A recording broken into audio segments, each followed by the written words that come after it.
Es Jesús. No hay nadie como Jesús. Amén. Y vamos a hablar esta mañana sobre Jesucristo. Vamos a abrir nuestras Biblias al libro de Salmo 22. Salmo 22. Nosotros vamos a leer y estudiar y yo prediqué de este salmo el domingo pasado y seguimos leyendo aquí sobre lo que Cristo hizo por nosotros en Calvario, en la cruz. Es una historia bella, ¿verdad? Hermosa, maravillosa, milagrosa de lo que Cristo hizo por nosotros. Amén. Y vamos a comenzar de leer de versículo 7, Salmo 22, versículo 7. Yo voy a dar una introducción para comenzar esta mañana. Pero nosotros recordamos de nuestro estudio sobre este pasaje del domingo pasado como este salmo habla de la crucifixión de Cristo y también nos ayuda a comprender cómo Él se sintió y qué experimentó mientras Jesús estaba colgado en la cruz. Este fue un salmo profético que David escribió en su vida acerca de la crucifixión de Cristo y hablamos de cuán precisa es esta profecía, escrita 1000 años antes de la crucifixión de Jesús y que describe con tanto detalle lo que Jesús pasó en la cruz. Y el domingo pasado prediqué desde el versículo 1 hasta el versículo 6 del capítulo 22 y esta mañana vamos a comenzar leyendo versículo 7 hasta 13. ¿Qué dice aquí? Salmo 22, versículo 7 hasta 13, dice: Todos los que me ven me escarnecen. Estiran la boca, menean la cabeza diciendo: se encomendó a Jehová, líbrele, él, sálvele, puesto que en él se complacía. Pero tú eres el que me sacó del vientre, el que me hizo estar confiado desde que estaba a los pechos de mi madre. Sobre ti fui echado desde antes de nacer. Desde el vientre de mi madre, tú eres mi Dios. No te alejes de mí, porque la angustia está cerca, porque no hay quien ayude. Me han rodeado muchos toros, fuertes toros de Basán me han cercado. Abrieron sobre mí su boca como león rapaz y rugiente. Amén. Y ahora nosotros vamos a Mateo 27. Mateo capítulo 27, vamos a comenzar leyendo de versículo 39 hasta 44. Y los que pasaban le injuriaban, meneando la cabeza, y diciendo: tú que derribas el templo, y en 3 días lo reedificas. Sálvate a ti mismo, si eres hijo de Dios, desciende de la cruz. De esta manera también los principales sacerdotes, escarneciéndole con los escribas y los fariseos y los ancianos, decían: a otros salvó y a sí mismo no se puede salvar. Si es el Rey de Israel, descienda ahora de la cruz y creeremos en él. Confió en Dios. Líbrele ahora si le quiere, porque ha dicho: soy hijo de Dios. Lo mismo le injuriaban también los ladrones que estaban crucificados con él. Cristo, vemos aquí, no solo sintió el peso de haber sido abandonado por su Padre, sino que también sintió el peso de haber sido rechazado por su propio pueblo y abandonado por la mayoría de sus discípulos también, que se fueron de él. Se burlaron de él, las personas se burlaron de Jesús, se rieron de él, aunque él no había hecho nada malo. Jesús estaba colgado allí muriendo por esas personas en la cruz. Ellos ni siquiera se daban cuenta. Él estaba allí porque los amaba a las personas. Sus brazos estaban extendidos esperando recibirlos a ellos, abrazarlos. Y ellos le escupían, burlándose de él. Jesús vino a salvar al mundo y el mundo a su vez lo mató. Hay momentos en los que por causa de Cristo tú también vas a sufrir como cristiano.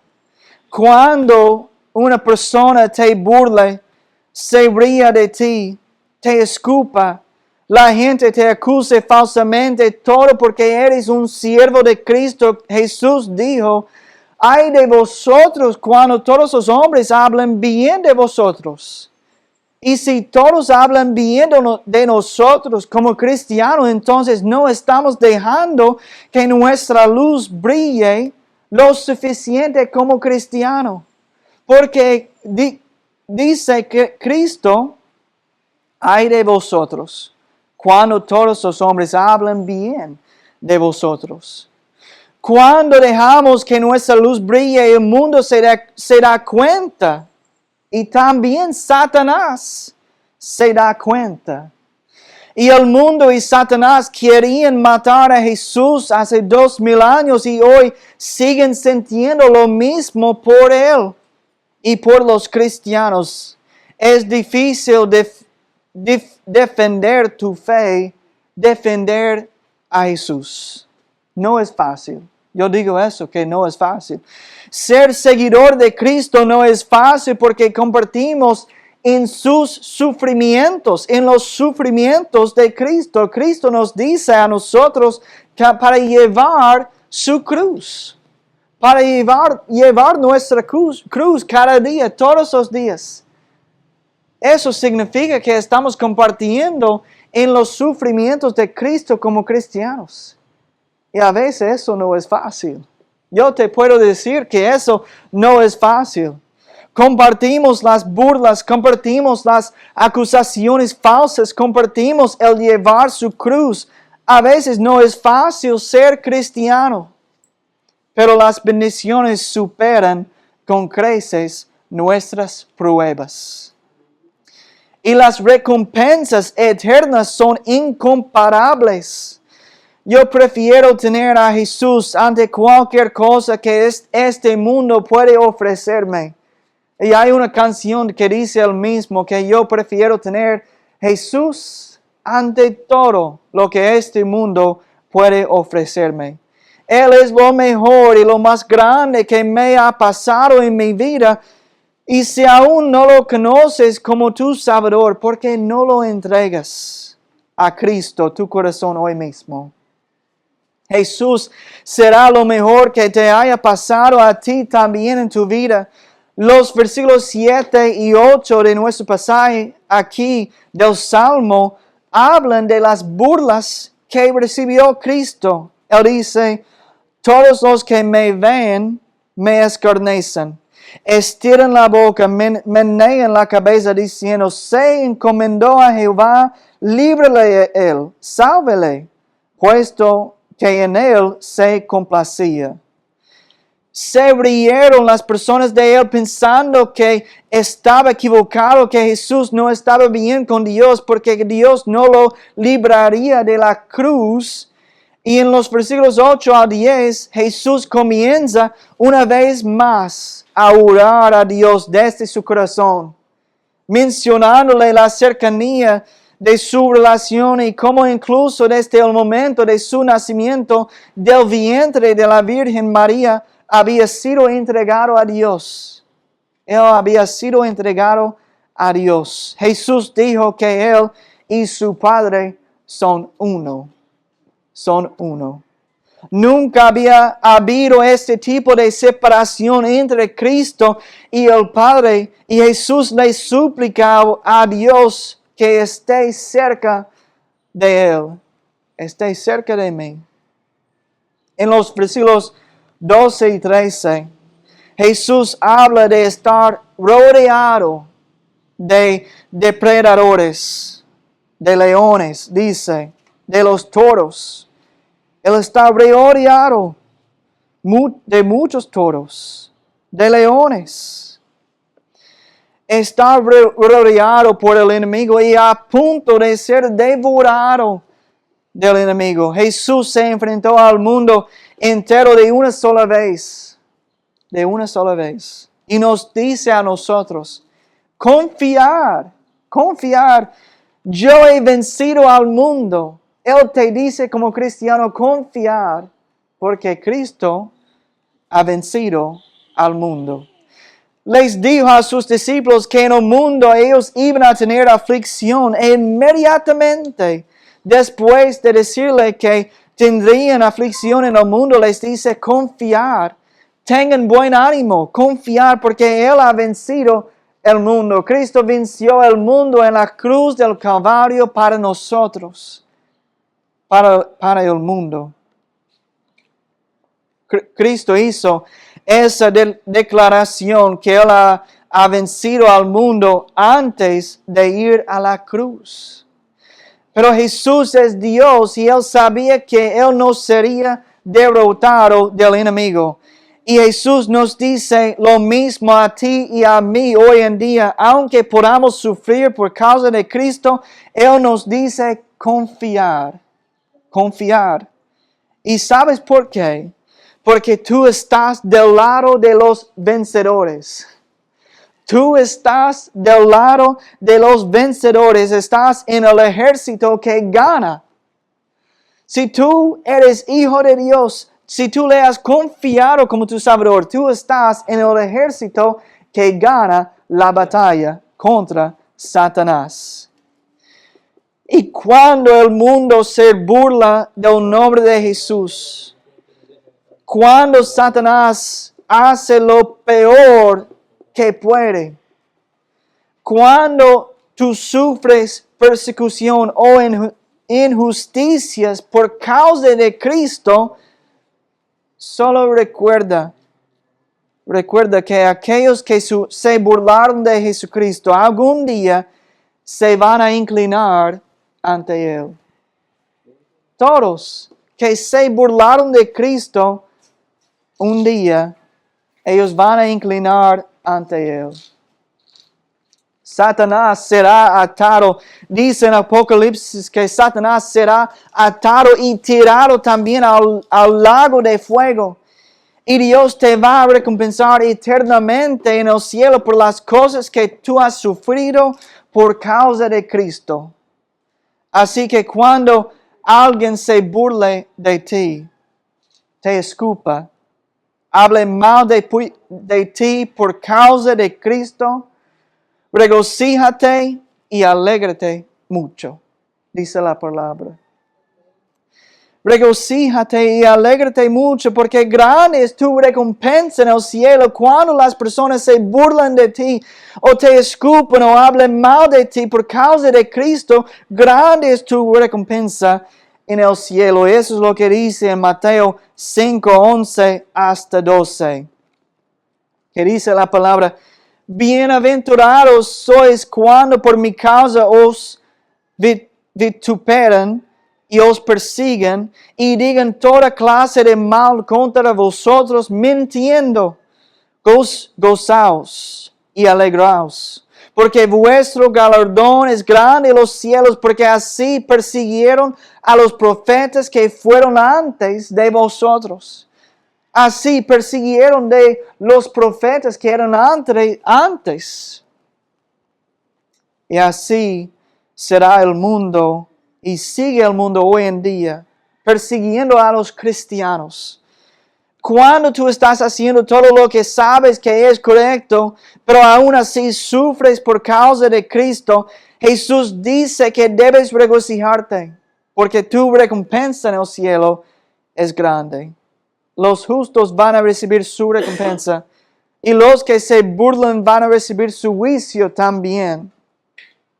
Vamos a leer aquí otra vez de Salmo 22, 14. Salmo 22, 14. Y escucha a las palabras de Cristo. Y imagina esta pintura que tenemos de él colgado en la cruz.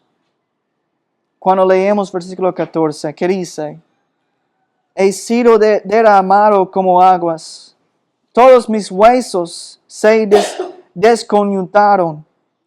Mi corazón fue como cera, derritiéndose en medio de mis entrañas.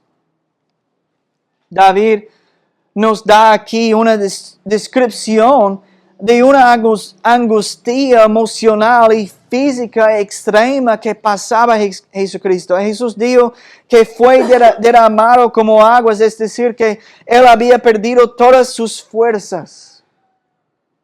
Él perdió todas sus fuerzas. Toda su fuerza humana se había agotado. Había gastado hasta la última gota de energía que le quedaba. Cristo llevó su cruz durante todo el camino, pero probablemente debido al agotamiento extremo y a la gran pérdida de sangre, encontraron a un hombre llamado Simón entre la multitud para que la llevara por él hacia Calvario. Y Jesús caminó hacia la cruz como un cordero al matadero. Cuando llegaron a la colina conocida como Gólgota, la cruz habría sido colocada en el suelo y los soldados habrían comenzado a clavar sus manos y sus pies a la cruz.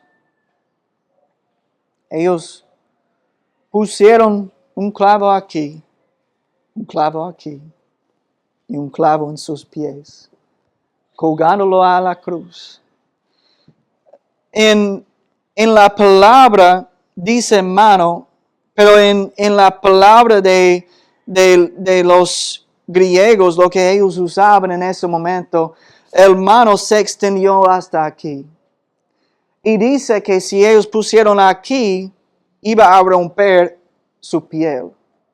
Entonces, para estar colgado bien, lo más probable es pusieron el clavo aquí para chocar con el hueso y colgarle a él, mientras los dos huesos que van aquí en la muñeca. Ellos lo colgaban a la cruz. Su espalda era una herida abierta por todos los azotes que había recibido y sería presionada contra la madera áspera y dura mientras le colocaban los clavos en el cuerpo en las áreas que le causarían mayor sufrimiento y dolor en su cuerpo. Los romanos habían perfeccionado la tortura mediante la crucifixión. Una vez que su cuerpo estuvo sujeto al madero, se habría cavado un hoyo profundo en el suelo y la cruz habría sido levantada y dejada caer con un golpe en el hoyo. El impacto de la cruz al golpear el suelo habría ejercido inmediatamente presión sobre sus articulaciones y posiblemente le habría deslocado los hombros de inmediato. Dice aquí, todos mis huesos se desconjuntaron. Pero quienes han estudiado médicamente los impactos corporales de la crucifixión, dice que los hombros serían las primeras articulaciones en deslocarse.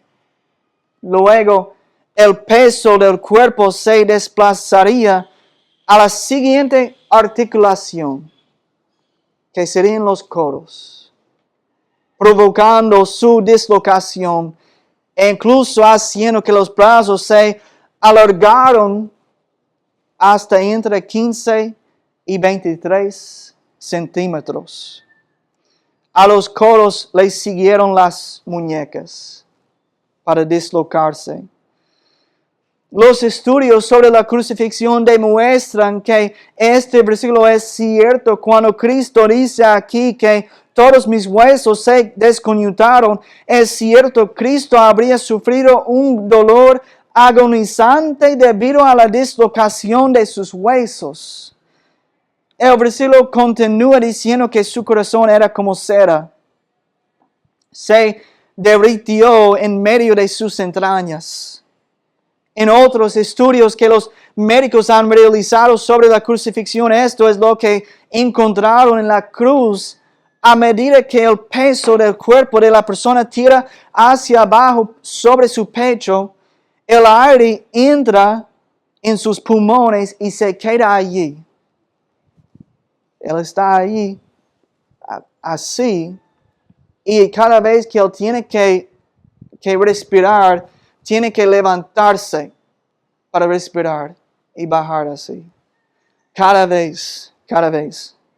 En este caso, el hombre crucificado empujaría entonces dolorosamente hacia arriba con sus pies clavados para exhalar. El dióxido de carbono que nosotros respiramos oxígeno y exhalamos el carbono o dióxido de carbono, comenzaría a acumularse en la sangre de su cuerpo. El cuerpo respondería instintivamente provocando el deseo de respirar. Al mismo tiempo el corazón late más rápido para hacer circular el oxígeno disponible.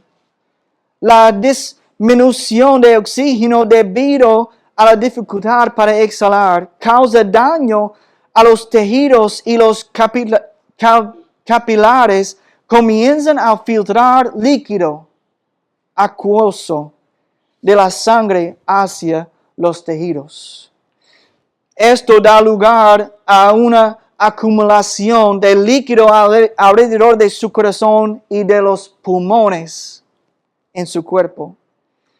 El colapso de los pulmones, la insuficiencia cardíaca, la deshidratación y la incapacidad de llevar suficientemente oxígeno a los tejidos se asfixian a la víctima.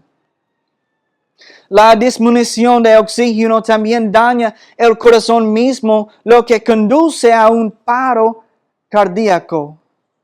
En casos graves de estrés cardíaco, el corazón puede tener una ruptura. Un proceso conocido como ruptura cardíaco. Y todos los detalles médicos describen lo que muy probablemente estaba sucediendo mientras Jesús moría en la cruz del Calvario. En ese momento es posible que Jesús murió con un corazón roto, con una ruptura. Dice aquí, mi corazón fue como cera, derritiéndose en medio de mis entrañas. Ahora bien, nosotros como creyentes sabemos que las Escrituras son ciertas. Las creemos, lo sabemos, ¿verdad? Como creyentes no necesitamos pruebas adicionales que respalden las Escrituras porque ya sabemos que estas cosas son verdaderas de lo que hemos leído. Pero es asombroso ver las veces en que sí vemos evidencia de aquellas cosas de las que habla la Biblia, porque son una prueba aún mayor para el mundo incrédulo. Jesús dice que su corazón se derretía como cera. Es muy probable que se estuviera acumulando líquido alrededor de su corazón, causándole asfixia y posiblemente incluso provocando una ruptura de su corazón. Dice la palabra aquí, vamos a leer del versículo 15, que dice, como un tiesto se secó mi vigor, y mi lengua se pegó a mi paladar, y me has puesto en el polvo de la muerte. Jesús le dio todo. Él lo dio todo para nosotros. Su cuerpo estaba completamente agotado. Su energía se había agotado. Su lengua se le pegaba a su paladar, dice la palabra, es decir, que no había humedad en su boca. Estaba completamente deshidratado, jadeando en busca de aire. Los romanos que perfeccionaron la tortura de la crucifixión colocaban las piernas en un ángulo en el que la persona tenía que usar los músculos de las piernas presionado a la espalda contra la cruz para respirar. Existe un ejercicio en el que una persona se coloca sentada contra la pared y se sostiene el mayor tiempo posible para fortalecer los músculos de la parte superior aquí de sus piernas. Por ejemplo, como por así, que hace así, un ejercicio, que tú tienes que sentarse así por tanto tiempo que puedes en este ejercicio para ver cuánto tiempo, y eso ayuda a estos músculos aquí. Es un ejercicio. Lo que ellos hicieron en la cruz para Cristo es poner sus piernas a un ángulo muy incómodo así, para que sus músculos estaban siempre empujándose por arriba, en un lugar muy incómodo. Yo quiero, si tienes la capacidad de hacerlo, si tú tienes problema con hermana, no te diga para hacer esto. Pero si tú tienes problema de las rodillas, entonces no digo para hacerlo. Pero intenta para hacerlo más tarde, para ver cuánto tiempo tú puedes hacerlo así. Y tú puedes sentir muy pronto, tú sientes el dolor aquí, muy fuerte, hasta que tú tienes que pararte o sentarte. Y Jesús estaba en esa posición por 6 horas, en una cruz por 6 horas. Una persona promedio puede hacer esto durante unos 30 a 60 segundos antes de que le empiecen a arder las piernas. 30 hasta 60 segundos. ¿Cuánto dura Jesús? 6 horas. 6 horas. Pero si se mantienen las piernas en esa posición, se producirían calambres musculares muy severos e insoportables. Y cada vez que Jesús quería tomar aire, recuerda que sus hombros, sus codos, sus muñecas probablemente estaban dislocados y las escrituras dicen que sus huesos estaban descoyuntados también. Así que levantarse para poder respirar le habría resultado insoportable. Y tener que esforzarse una y otra vez con las piernas acalambradas, deshidratadas y débiles, Jesús dijo, ya no tengo fuerzas.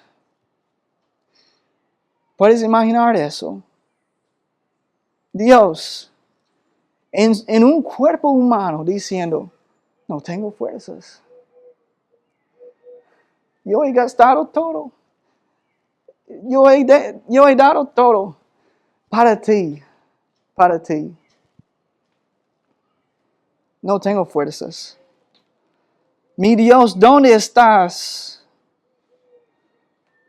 Él fue abandonado por Dios. No podemos imaginar la agonía, pero Dios amó tanto al mundo. Jesús te amó tanto que murió por ti. Y yo quiero decirle que yo estaba en mi oficina ayer. Yo estaba estudiando esta escritura. Y yo pensé en todo lo que Jesús estaba pasando en ese momento. Yo leí los versículos de nuevo. Y yo estaba pensando en su cuerpo, en sus huesos, en la posición que él tenía que estar, en sus sufrimientos, en la angustia, en que él fue abandonado. Y yo comencé a llorar. Eso es mi Salvador.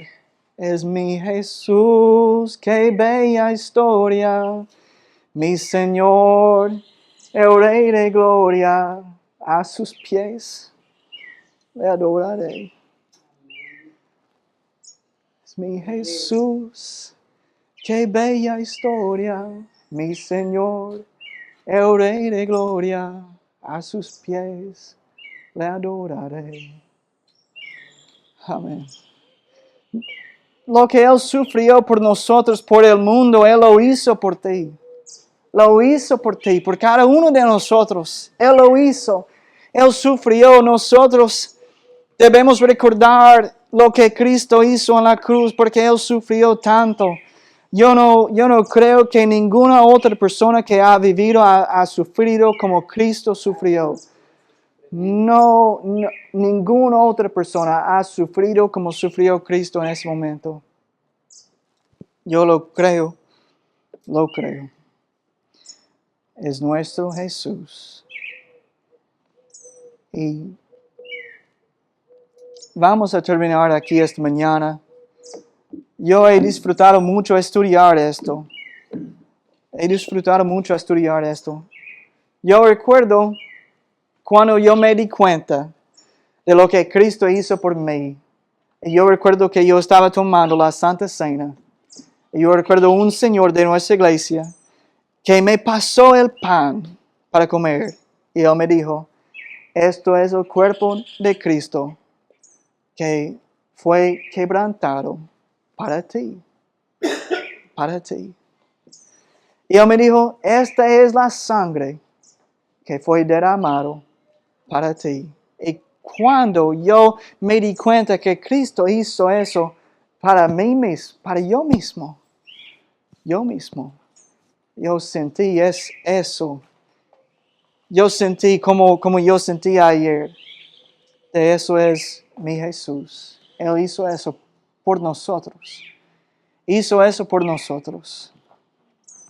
Si hay una persona aquí esta mañana que no le conoce como Salvador, Jesús quiere ser tu Salvador. Y gracias a Dios que Él vino a este mundo para morir por el mundo. Amén. Para morir por el mundo. Vamos a tomar tiempo esta mañana para orar, para cerrar en oración.